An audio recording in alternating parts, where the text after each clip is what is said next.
Da onde vem a motivação para contar uma história? Por exemplo, a Aurora. Da onde vem essa ideia? Então, a Aurora, é engraçado que eu tava em 2004 escrevendo o Knock Me Out, né? Eu tava durante o processo de escrever o Knock Me Out, que eu tava no Rio fazendo uma novela na Globo na época, e uma namorada que eu tinha na época, a gente um dia tava na praia lá no Rio, e eu tenho muito sinal, muita marca, né? Pinta. Uhum. E ela brincou, falou, se eu pegar uma caneta, eu faço aquele jogo de ligar os pontos, né? sim. E eu falei, caramba, é verdade. Daí eu olhei, cara, no meu antebraço eu tenho 4 pintas que fazem um triângulo exato, assim, sabe?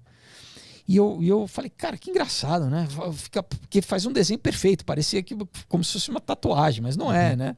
Eu falei, imagina se um sujeito, né, um cara vai fazer uma tomografia, uma ressonância magnética, qualquer exame desses de imagem, e quando vem o resultado, ele tem o padrão de uma constelação impregnada no corpo dele. Essa foi a ideia original. Caralho. E aí, essa foi o eureka pra mim. E aí eu falei, caramba, tá, mas e aí? Mas como? Ele nasceu assim? Ele passou por algum processo que desenvolveu isso? Entendeu? E daí eu comecei a viajar nessa história que acabou, né, durante... E chegava em momentos que eu empacava, porque eu falava, putz, mas e aí? Como que isso aconteceu aí? Às vezes eu encostava, ficava 6 meses e ela ficava lá parada na gaveta. E eu, por exemplo, o Comunhão, né, que eu te trouxe aí, eu escrevi em 2006 durante o processo do Aurora. A Aurora estava rolando lá e eu parei, escrevi ele em acho que uns 3 meses, porque, né, é uma história que não exige tanta pesquisa. Tem muita ação, tem, né, como eu falei, mas é uma questão talvez mais emocional. Tem também algumas coisas de filosofia e tal, mas eu não precisava de tantos dados técnicos, nem para o leitor, mas para fazer sentido para mim mesmo, na minha própria, sabe? Eu preciso criar na minha cabeça esse universo. E se eu não conheço muito do universo, fica difícil. Então, eu precisei pesquisar bastante, muitas vezes, durante essa pesquisa, que me destravava uma chave que avançava um pouco mais a história. Daí, sabe? Não, legal, aqui achei aonde vai... Então, eu geralmente... Eu falo para o pessoal que me pergunta, né, sei lá, uma analogia, é mais ou menos como se eu começasse a construir um quebra-cabeça a partir de uma peça, entendeu? Tem uma pecinha e eu começo, em volta dessa pecinha, criar, basicamente, né, criar uma história, um universo. Para mim, pelo menos, funciona um pouco assim, né? Em volta de uma informação. Exato, de uma ideia, né? De uma ideia original, né? Mas como é que tu faz pra tirar a ideia da cabeça e botar no papel? Porque esse é o grande problema do escritor, né? Sentar e, de fato, escrever. A ideia fica lá, batendo na tua cabeça. Sim. Então, aí existe... Bom, primeiro assim, tem várias técnicas de roteiro, né? Mas não necessariamente você precisa ter feito um curso de roteiro para escrever. Mas... às vezes ajuda, principalmente se você está escrevendo para uma mídia específica como cinema, né? Literatura, menos. Eu acho que, claro, quanto mais referência literária você tiver, estilos diferentes, inclusive períodos, né, históricos dentro da literatura, isso vai, quando você for escrever o teu, você vai ter mais controle sobre o que você quer escrever. Ou, eu quero fazer referência, sei lá, ao romantismo, eu quero escrever, sei lá, ou então... né, citar o Dostoiévski, citar o Lord Byron, sei lá, né? Você vai ter mais ferramentas. Agora, não necessariamente, às vezes pode ser simplesmente um impulso criativo, né? Você senta na cadeira, escreve ali sem técnica e muitas vezes pode sair uma coisa legal ou não. Depois você vai fazendo tratamentos que a gente chama, né? Você vai revendo aquilo, você vai, né, burilando, vai aperfeiçoando aquilo que você, né? Aquele material que você escreveu. Mas no caso, por exemplo, de cinema, tem uma linguagem específica para cinema. Então, é basicamente como se você for escrever programa de computação, né? Você tem, sei lá, vou escrever um Python, né? Aí eu tenho que entender a linguagem, né? Sim. Então, cinema, por exemplo, você tem que saber que tem uma linguagem específica ali, né? Tem um formato específico. Quando tu senta para escrever, tu já escreve em cima da técnica. Então, ou tu faz uma versão meio doida primeiro? Eu particularmente, o meu processo é assim.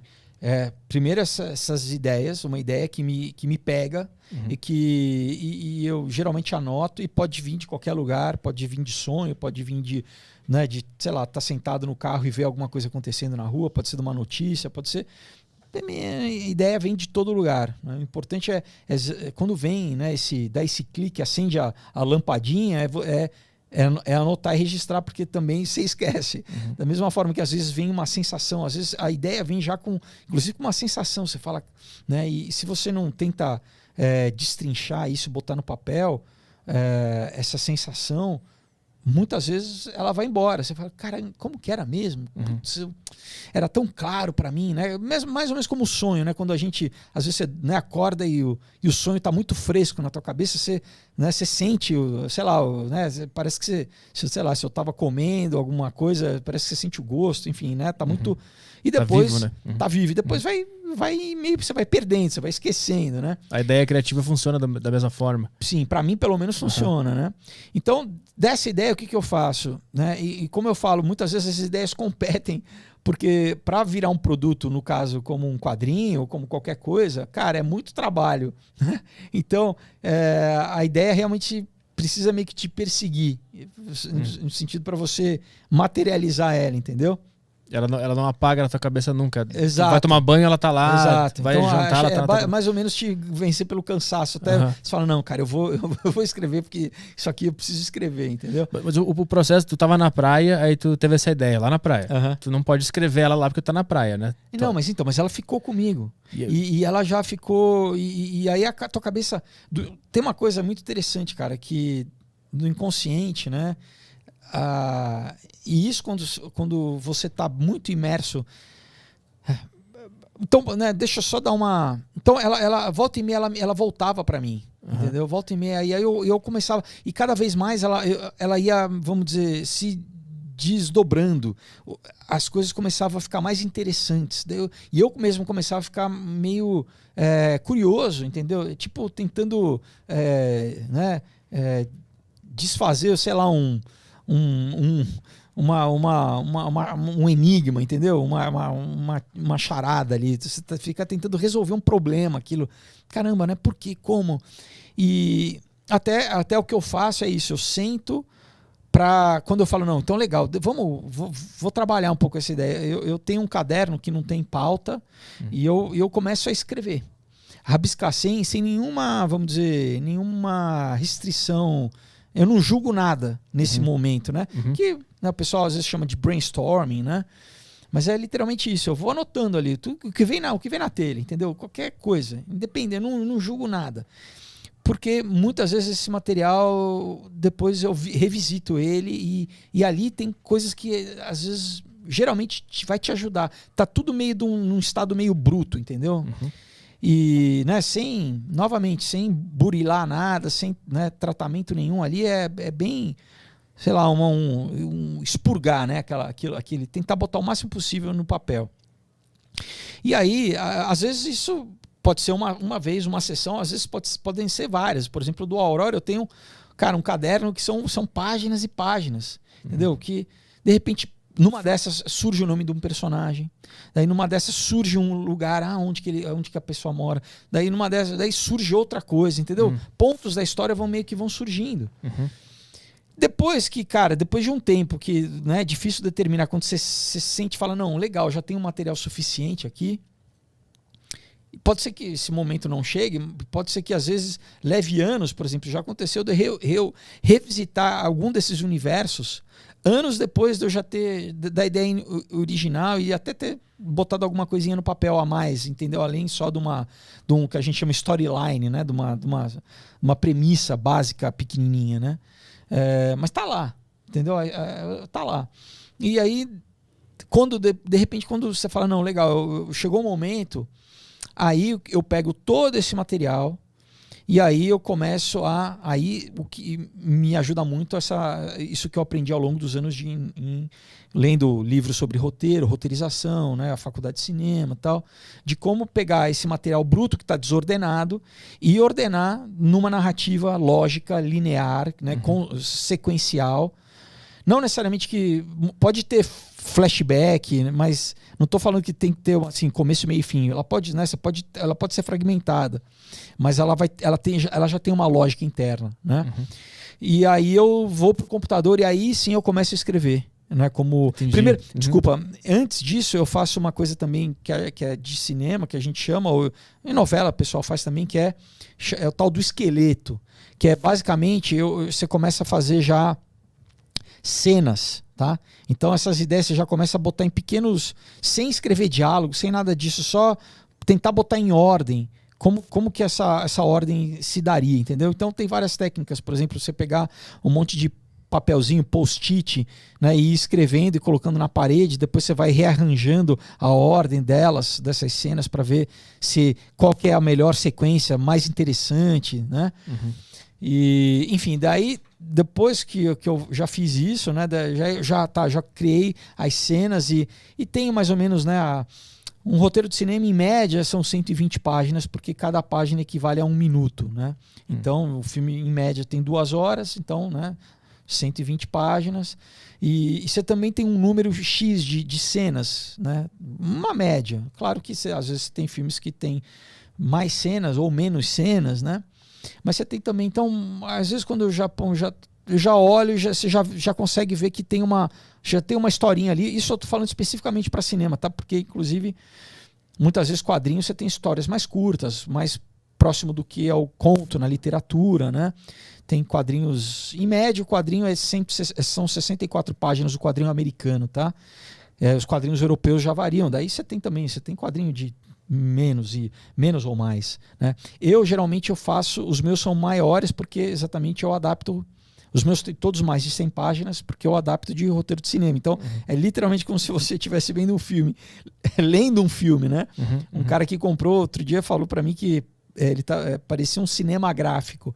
E eu falei, eu vou usar, eu gostei do termo, cinema gráfico. Mas o teu objetivo quando tu escrevia roteiro era que isso virasse filme de cinema e aí tu achou no quadrinho uma saída para aquela história viver? Esse é o lance? Isso. Também, além de eu... Não é só simplesmente, não, porque eu não consegui fazer, adaptar. Porque eu cresci lendo do quadrinho, eu sou fã de quadrinho, mas é isso, é uma possibilidade de eu conseguir produzir, né? E claro, agora junto com a ajuda das pessoas, por isso que eu faço, né, as campanhas de financiamento coletivo, inclusive, né, vou convidar todo mundo para participar da nova, do Ômega, né, e que está lá no Catarse. Mas é pra dividir. O meu prazer, cara, porque não tem graça você deixar o roteiro na gaveta, né? Entendeu? Você quer compartilhar a história, né? E então o mais legal é isso, é quando alguém que leu me dá o feedback e fala, cara, eu por exemplo, né? Vou dar um exemplo. No sábado eu gravei com um pessoal também num podcast, né? E ele, o Alexandre, né? Que a gente já eu acho que é o segundo ou o terceiro quadrinho que, né, nessa época de divulgação eles leem e tal. Ele leu o Knock Me Out, que foi o último que eu lancei agora em dezembro, e ele falou, cara, tem uma sequência lá, uma cena que se passa na Amoeba, que é uma loja lá de Los Angeles, Amoeba Records. Eu falei, cara, é exatamente isso. E eu falei, que legal que você percebeu, porque eu botei porque eu queria, né? Eu queria que se passasse lá. E legal que você sacou, entendeu? Então, quando você estabelece essa... Pra mim é demais, cara. É uma realização mesmo. Você fala assim... E eu não subestimo o leitor, entendeu? Não vai entender. Eu vou botar essa referência vai ser muito obscura. A pessoa não vai sacar. Não, cara. As pessoas percebem, entendeu? Então, eu citei uma, mas tem diversas de pessoa... Vem cá, esse personagem... Você fez uma referência aqui, né? E a pessoa mata. Eu falo, verdade, é isso aí, entendeu? Então, isso é muito legal. Por quê? Porque a gente está estabelecendo uma comunicação, né? E para mim, exatamente, né, novamente, o quadrinho, cara, é uma mídia muito quente, no sentido de ela é tão, vamos dizer, imersiva quanto o cinema, quanto um audiovisual, quanto um seriado, cinema. Né? Como eu falei, ela te pede uma participação maior do que um audiovisual, né? No sentido de você literalmente estar, né, fisicamente está ativo naquela... Ativo, exato. Está ativo na história ali. E cara, e tem esse poder né, que eu fui descobrir escrevendo, né? A primeira pessoa que leu ainda como roteiro foi o Kleb Júnior, que foi o cara do Instituto dos Quadrinhos, que quando eu fiz o Aurora foi com quem eu me juntei para contratar os artistas e tal. Ele leu, ele falou, cara, eu chorei, me emocionei. Depois, O Roberto Sadovski, quando ele leu o quadrinho já pronto, ele também escreveu, falou, cara, me emocionei e tal. Então eu falei, pô, que bacana, porque às vezes a gente acha que, não, porque né, é o papel e tal, se eu vendo o filme eu vou me emocionar mais do que de repente lendo. Não, cara, você se emociona também, entendeu? E como é que tu desenha ou tu só escreve o roteiro e tem uma equipe que faz contigo o negócio? Então, aí que tá. Eu acabei também desenvolvendo um processo meio meu, que eu não sei como outras pessoas fazem, né? E isso meio que eu acabei intuitivamente fazendo. Basicamente, então, como eu escrevo o roteiro, né? Eu te falei que eu escrevo vendo as imagens, né? Vendo os personagens, vendo o figurino, vendo o cenário, tudo isso. Eu faço o layout, que aí é uma coisa que normalmente o quadrinho precisa. É uma das etapas de produção do quadrinho, que é o quê? É você pegar uma página e você distribuir na página já o número de quantos quadros vão ter, qual é a disposição dos personagens, entendeu? Claro que de uma forma mais grosseira, bem básica, assim, basicona, mas né, já é uma indicação, como se fosse uma planta baixa do que aquela página vai ser. Então eu faço isso. Né? Eu mesmo pego, desenho, para já indicar pro artista, os artistas que eu contrato, né? Que eu desenho, mas eu prefiro contratar gente que desenha melhor do que eu. E para ele já meio que ter esse guia na cabeça dele do que eu. Então ele vai ter alguns materiais. Ele vai ter o texto já, né, o roteiro, já com os diálogos e tudo. Então aí você já consegue tirar, por exemplo, estados emocionais conforme, né, os diálogos e tal. Mas ele já tem visualmente a disposição de quantos. E aí eu também consigo meio que controlar a narrativa. Por exemplo, essa página tem 3 quadros, essa página tem 8 quadros, entendeu? Essa página eu termino no último quadro com um gancho. Né? Tudo isso eu já meio que é basicamente como uma direção de cinema, né?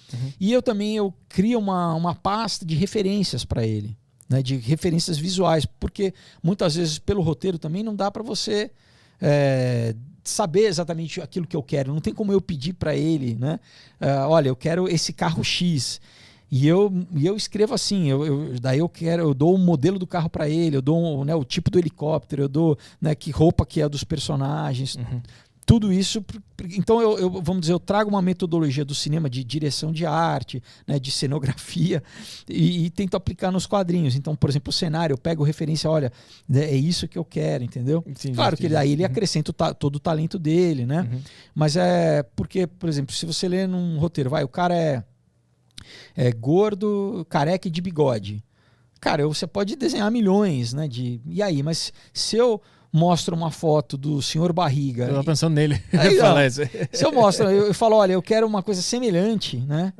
Geralmente, por exemplo, para o personagem eu sei, eu já escalei na minha cabeça, eu sei como... Mas para não ser fixo em algum ator específico, como vamos dizer, eu pego 3 ou 4, ou às vezes 5...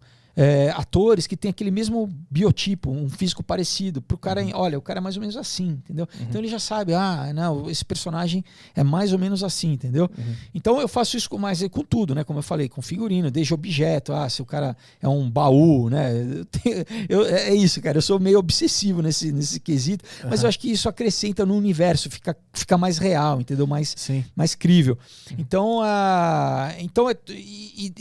e claro, né, depois, né, contrata os artistas, né? Qual é o tamanho da equipe para fazer um quadrinho sair do campo da ideia? Varia, porque, por exemplo, tem gente que não faz o layout como eu faço, né? Mas você tem desenhistas que, por exemplo, fazem só o traço a lápis. Aí você precisa de um outro profissional que é o arte finalista, que é o cara que vai pegar essa página que está feita a lápis e vai botar tinta nela para criar volume, para criar sombra e luz, entendeu? Daí, depois disso, quer dizer, pode ser que a mesma pessoa faça tanto o traço quanto a arte final. Daí você tem o colorista, que é o cara, se tiver cor, que é o cara que vai acrescentar cor nessa imagem. Então, nesse caso, por exemplo, você já estaria falando de 3 profissionais diferentes. Mas pode ser, por exemplo, no Caos, que é a continuação do Aurora, que eu lancei em 2019, eu contratei um argentino chamado Emílio Utrera, que é um cara incrível. E ele fazia tudo. Ele fazia no digital, né? E fazia já o traço junto com a arte final e fazia a cor também. Entendeu? Então, depende, né? Você pode, às vezes, ter... Eu já fiz quadrinhos que eu tinha um desenhista, tinha o arte finalista e tinha colorista, né? Ou que, por exemplo, no caso que um artista fazia as 3 funções. Aí você tem, por exemplo, um outro que faz o balonamento, que vai fazer os balões, que isso também tem uma técnica, né? Da fala dos personagens, né? Porque tem um negócio que, como eu sou leigo, quando eu vou ler um quadrinho, eu não sei direito como é que eu leio o diálogo. Às vezes eu leio primeiro que eu devia ter lido depois, sabe? Sim. Isso também tem técnica, né? Aqui no Ocidente a gente lê da esquerda para a direita e de cima para baixo, né? Por exemplo, no Japão você lê ao contrário, você lê, né, da direita para esquerda. Da direita para esquerda, e muitas vezes você lê de cima para baixo também, mas enfim, da direita para esquerda. Geralmente os países orientais você lê da direita para esquerda, né? O hebraico também se lê da direita para a esquerda. Mas então, muitas vezes a gente segue essa lógica, né, do olho humano. Então, né, a disposição dos quadros já segue essa lógica, né? Né, esquerda, direita, em cima, depois uma linha embaixo, esquerda, direita e tal. E os balões também seguem essa sequência, né? Então tem essa técnica também, por exemplo, de 2 personagens dentro do quadro, né? Que balão quem fala primeiro? Geralmente o balão que está em cima, né? Ou então o personagem que está na esquerda, você pode até botar o balão embaixo, mas ele está na esquerda, então muitas vezes você vai olhar para ele, né? Então isso, essa técnica de entender qual que é o fluxo do olhar humano, né? Aqui na nossa cultura, por exemplo, porque isso varia, né? E daí você tem outro profissional que, por exemplo, é o cara que vai fazer o fechamento da revista, né? Ele vai cuidar de toda a parte gráfica, no sentido de fazer, por exemplo, os agradecimentos, a ficha técnica, né? Aí capa contra capa. Eu, por exemplo, isso é uma coisa que eu gosto de fazer. Eu sempre, geralmente, sento com o artista, porque a ideia também da capa está na minha cabeça, logotipo, né? Todo esse layout, eu sento com ele no computador para ele, claro, ele tem a técnica dele e eu vou falando aquilo que está na minha cabeça, né? Mas tem gente que não necessariamente, às vezes não faz isso, né? Então, enfim, e daí você tem que nisso, na verdade, é como se fosse o editor, né? Esse meu papel, vamos dizer, que no cinema seria meio que o produtor, né? Que você meio que é responsável por todo o projeto, os diferentes departamentos e realizar e fechar o projeto, né? Tu é diretor e produtor, né? É mais ou menos isso. É como se, né, nos quadrinhos fosse um editor, assim, né? Então a equipe varia, por exemplo, né? No Aurora, eu tive 5 coloristas, né? Então, geralmente, às vezes você tem um. No Aurora houveram 5. Né? Então, isso varia. Mas tem gente que faz sozinha, né? Tem autores no Brasil, como, por exemplo, o McCarthy. Ele faz tudo. Ele desenha, ele faz o roteiro, ele faz toda a parte gráfica. Às vezes, inclusive, ele imprime. Então, ele mesmo tem uma impressora em casa. Impressora em casa, e bota os que não tem grampo, né? Mas não tem uns que vem grampeadinho também. Então, ele é um cara, tipo um homem da Renascença, assim, né? Renaissance Man, que o cara faz tudo.